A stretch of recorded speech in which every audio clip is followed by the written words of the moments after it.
yɛwura na himfu omu nyina srɛ yɛwura sɛ wotena asɛm no aka etwape enti tena mu neka video we nyina wɔ hɔ yɛka asɛm na wie yɛwura onima mammerɛ odi amammerɛ nsusu enti wɔka asɛm no wie no ɔtwerɛ letter on the 8th of August at the command the Bono Regional House of Chiefs say Mansa Rose any opinion bi a yɛfrɛ no Adama Watara at the arbitration bi aba against opinion Abu Mama medie wie na medie ye no mehunu sɛ opinion Abu Mama any opinion Adama Watara omu no mu ya de asefo omu di sampa konya na Mansa Rose enka ho ne sɛ enti no maka kyerɛ opinion Abu Muhammad say they should go in accordance of custom and tradition and usage. Omunko selecting nipa a wasefata na yemfa ne mra na omedia de. Letter ni da ho emma or the letter ni koye August, September, October, November. 4 good months. November. Until November no muno ena ebusua dishi ebusua no hia ya yeji na nasamba jafla edi ni kire sampa entrankonya ena omuji ni tumu ena sampa entrankonya di nechi ebe introduce ni kire akonya ra aye His Royal Majesty otumfo osaitu a otoso mienu the Sante King ena oji ni tumu yera ayi ni nkrofo emomu ba sampa ebe tena mu ema na nasamba jafla eswai kire ni manfo ena ni manfo na himfo eswai kire no ewo sampa nananom edi na nasamba jafla echi emomu be pie mu ewo menhia in December ena omu swai the oath of allegiance edi kira santiman ra aye His Royal Majesty otumfo setutu. All these things were not done in secrecy. Enye kukua bi mu ene yekoyeye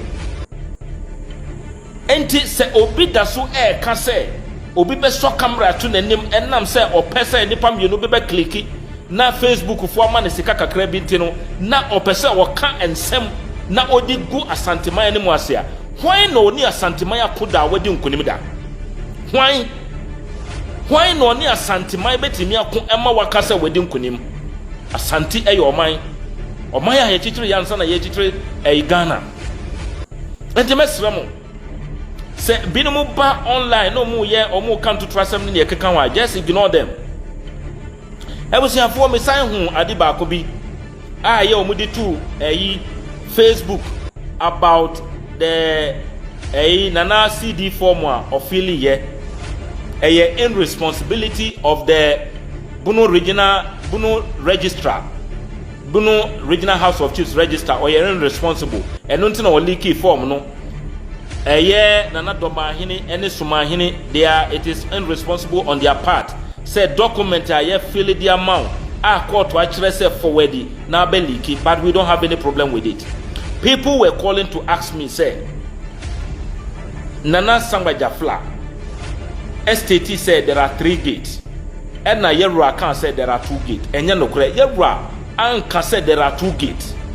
On se mutie anamu redia, you don't understand. Ye mamuti asese ye nana ye friend nana yele kusa. Na fana amamere mu no oba panyina wodi kan ye friend yele.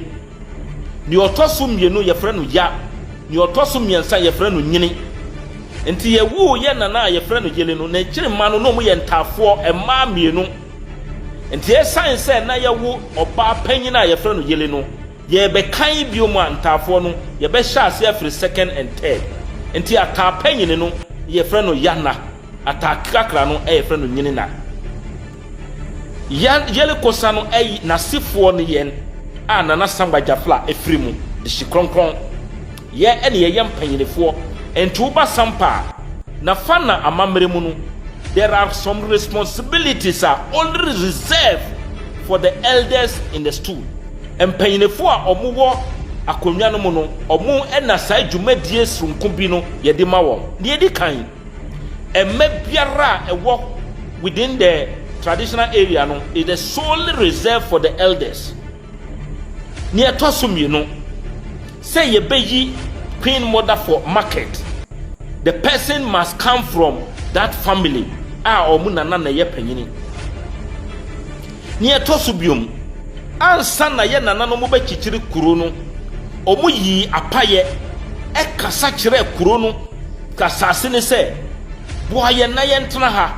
Ensem a ye nana no mo ka kire kuro no asase na enam so a ye nana no mo timi di yie etimi chichiri kuro no. Sikan a omu di yi apaye omu di ma nana no mo ye mpanyinefo no mo kipu.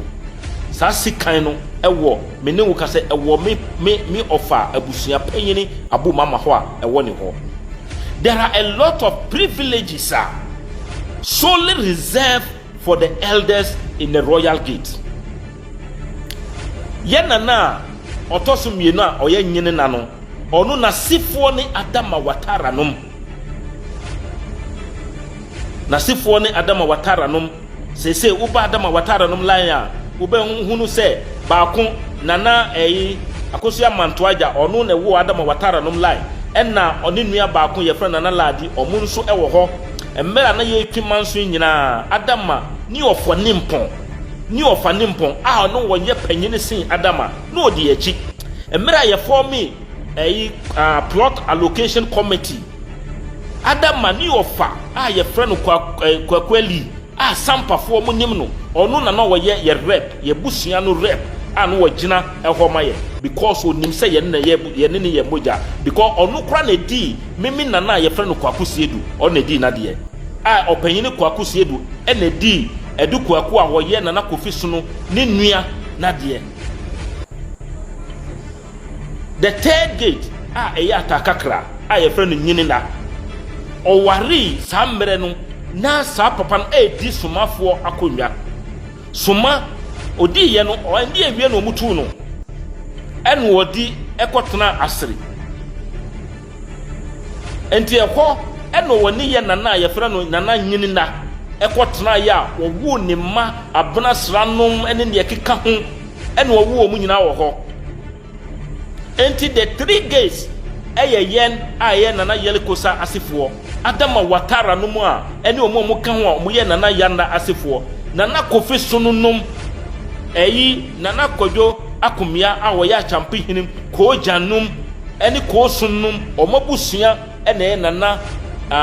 nyini na sa family no omu ntimi nka ye kromu kasa because ye wari omu di omu ko bunu nti omu ka bunu kasa no ebusia enti these are the three gates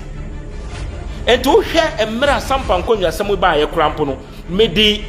judgment ne bebetu ho judgment abebetu ho no ukan na akọ paragraph 4 na nanum ntran konwa mo sampa traditional council kan say president Kufuor mre no na omu ninam ena no omu draw family trees for all the paramounts too no omu ba sampa no no omu pese omu twere abusuadua emma sampa akonwa no unim ni omu yeye omu di ye eni Adama Watara nom eni nana kofi sunnum omu kan ye bo mu se yenko twere ye busuadua mra adenti na nana no mu be kan ye miense ya bo mu se yenko twere ye busuadua mra efise ye nana eye baako se woni obi mu nana enye baako a mu ntimi ntwere mo busuadua emma ne mfada enti ko fada judgment na eda me page ube hunu se paragraph 4 the status say it is undeniable fact enu omu decide o say eyadia echinyedie bi anim say abna sra busua ene Adama Watara eye busua baako the same kan ya obehunu say eye samodua ene ye nana bia ye frɛ no ye nana nwa kofi omu kan omu bom adentia mi kasa no mi kan say emra na santiman ene German entokwa no ye nana bia na ye frɛ no nana sanaja na ona ye ohini obekum eye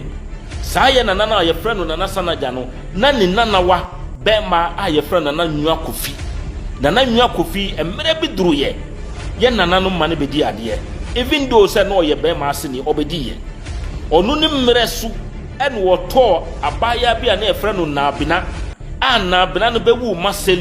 na masel bewu berma ye frɛ no yawsa modua obeye twami emra ye nana kofi so no a wodi kan a woye ataka kra a okọ ware soma ewie kọ asere no na sini ebedi ade saa ye nana Kofi Suna a odi kan obedi ade yi sampafo nyina nim ye nana no mu sebi sampa ye nsem bi a ye ka te se maba betena komasi na meyere ewa ha na ne mane wa ha na omu nkofi a sampafo ka ne se omu akawura mu omu ma enti ye nana no kɔware wo hɔ ka hɔ no omu hunu se de bi yankofo omu amma omu amedi ade ne bi a ommeka hɔ enti omu kɔfa ye nana abrasra ma ne bedi ye no on se sampa sambre no nso na eye kuayo ene saa nneoma na omu ye enti oba na enye se wo hɔ no ofiri a oba na hwɛ no ankoyie amma wɔn enti emra ye san kɔ obiom se ye panipa foforo ma na bedi biom no omu ka kyerɛ ye nana no se mo bɛfa omu di omu kɔ amu nhwɛ omu yie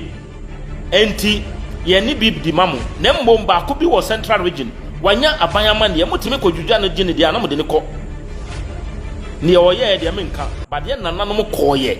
ekɔtwitwa gi no e de ne baaye a ye nana Kofi Suna odi kan e bedi sampa kodwa sam mere no na ye nana nwa Kofi maami no oto na ye friend na abena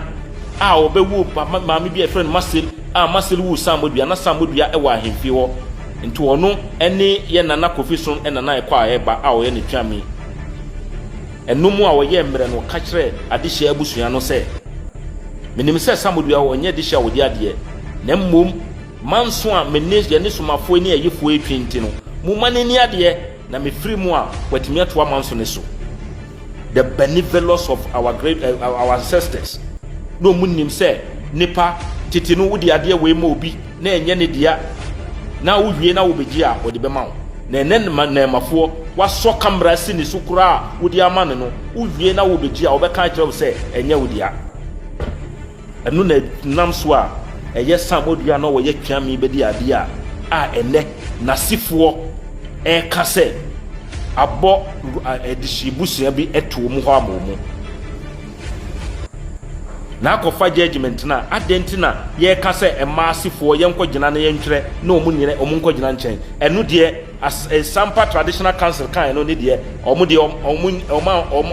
they didn't go wrong asantiman efa amamre ne amane kwan so kan se debi Sampa akonwa no eye nana yele koso asifo eye abu mama num ne omu keka ho nana ye na asifo adama watara num ena nana nyinda eye nana Kofi Sunum ene omasifo omno mo ho. These are the three adishifia ye di Sampa akonwa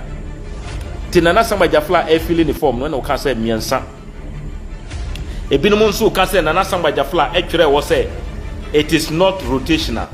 ebusia unim amamra on se de bia me ka cho se emfa obi ho hi enkasa emra wunya all the facts ebia me hu betimi aye wahin nti hu bibia pe na wo kasa de bi hu bibia wo tu bu ase na wo bisa na wate ase ye ka se akonwa enya rotational se ne me ka ye abusia bubua no miensa ye di ade ye ka rotational enie se nipa ba ko di wa ha na ekọ the next gate a says within you kromfo so na wo ho ono na bedi ye nye ne sa enti se ye ba wo na ye nya ne pa wo se fata ye nka se eye we adi enti se e ba ne ho no nipa no nsem fata kura na e di ma no there be enye tradition enye custom at any given time efia bubua miensen obia timidi akonwa na bi ba ne obedi no should be somebody a osefata masremo enye ye ne yedi mra na ibawo ye nananom enta me kacha me se ese mo ben mo memu nana me I was very close to my grandmother into a chire ema ye tiase nana Samba Jafla ye chichiri titi no amamra ne amane mu to onim enti me wo ha me di Sampa akonwa but edru yemfa no se eba bedru me maami abubuo na se yedi na me suman ne mabrabo enya yenka se edru me maami honti me na me ye be ma ba ko penti se yedi ma me debi ye be pa me ho e de akoma nipa foforo a owo another gate mu a osefata a obedi enunti na ye twere ho se it is not rotational temunni mamamra mesremo mon kone ye nkyere mo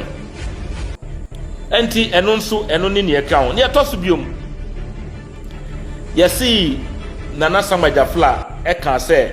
akonwa tontom no ewo Jaasehene ho eye nokre ye call court letter ye di kan ho di call ye a ewo judgment ne mu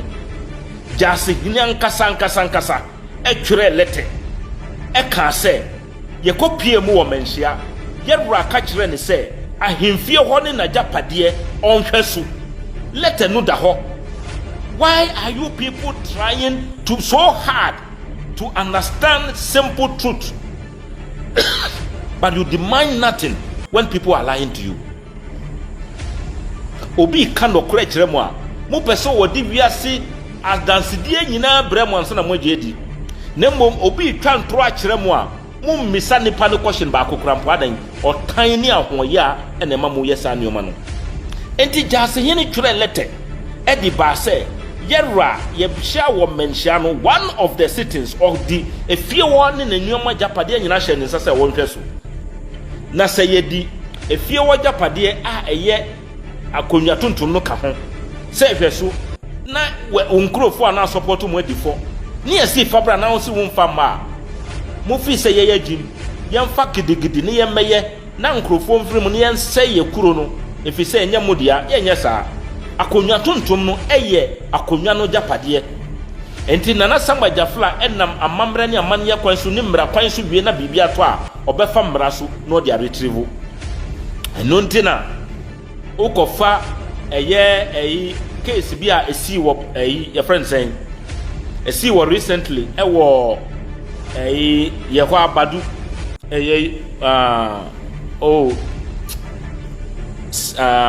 these our brothers Bana the same thing. Emma Supreme Court the judgment about and also media to me page. Omo the judgment ba say the possession of the blast tool is not condition precedent for accession of any tool. I didn't know more kasa yenya to trafway na obi sebi ekofra ahemfie bi mu no yi akonwa tonton no kohye ne fie pa na enu twese wo ye di hye David da enu nti no mo kan se akonwa tonton wo ho enu nye ade a se wotimi onsatika ansa na wayo ohene akonwa tonton no akonwa no ajapade unna mama mre ne amane mu wie na abaye ohene wie a na wafa mra kwan so obi biara of you so illegal we are ekodi no ho no na waji wade to sana eno nsutie te medamasi de bia me meka achinyedie enye nnema nokre eye nokre na chinyedie mum ekire emra beteki ema wahunu nokre no nti nokre no de eye nokre na nokre a ewo a ewo ni se asanti eyo man nokre a ewo bi mu ni se eye bebi a mofre no bunu region nyina no eye asanteman edia nokre a ewo mu bi mu ni se yera bunu eni bibia amoka bia no eye yera dia nokra ewo mu biom ne se asanteman enya ne fa ahodie in 1935 nokra ewo mu biom ne se the restoration of the Asante confederation in 1935 automatically restored the traditional territories of the Asante kingdom a court judgment entimedamasi se munya mre edi manu emre pamu no meba na me ni wabobo nuama bi mu asanteman ewo flag